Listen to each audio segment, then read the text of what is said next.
Good morning. I have a friend out there. His name is Kevin, and he had a stroke and used to be a magnificent guitar player, but that's changed now because he's lost use of one of his hands. At the time of my stroke, I lost use of everything on my left side, including my hands, fingers. They'd have me in my inpatient therapy soak my hand in a bucket of ice water for 15 minutes. They tried E-stim, which is electromagnetic stimulation, where they put sensors on your arm and it makes your wrist go up. It involuntary makes this happen by sending kind of like electric signals to those nerves. Basically, I tried a lot of different things, and it was 2 weeks before I was able to go to the rehabilitation facility because I couldn't swallow.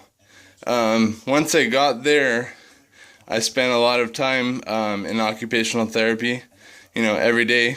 At the end of my time there, about 5 weeks, I still could not move a single finger. My family at that time on Amazon or one of these www sites bought me a machine that I used.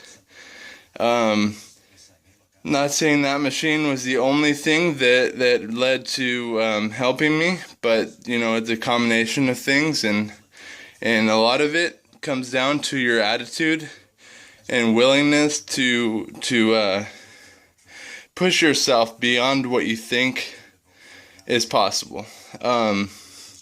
Basically, I would say for me, I let almost two and a half years go by without doing things or thinking that I'm going to embarrass myself if I try to do that.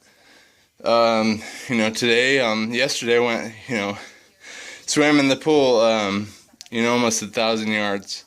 I can ride my bike. My longest bike ride ever is 115 miles in one day. I'm trying for a double century here in a couple months. In June, I plan to do a ride around Lake Tahoe, which is at 7,000 feet of elevation. And if you guys want to find out more about that, here's my plug, by the way. It's www.yourdonationplease.com.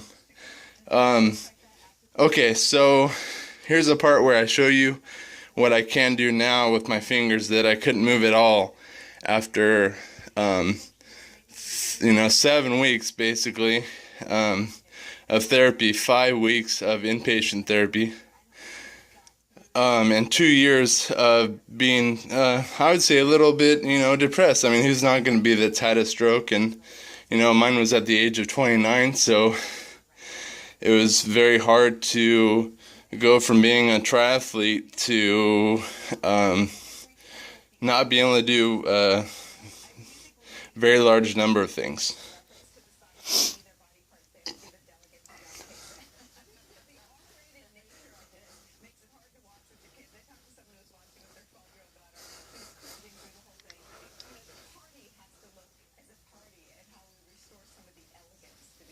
So some of my fingers, like my thumb particularly, and my pincher finger, or my pointer finger, a lot of times they don't like to listen to the signals my brain sends down there. I have braces.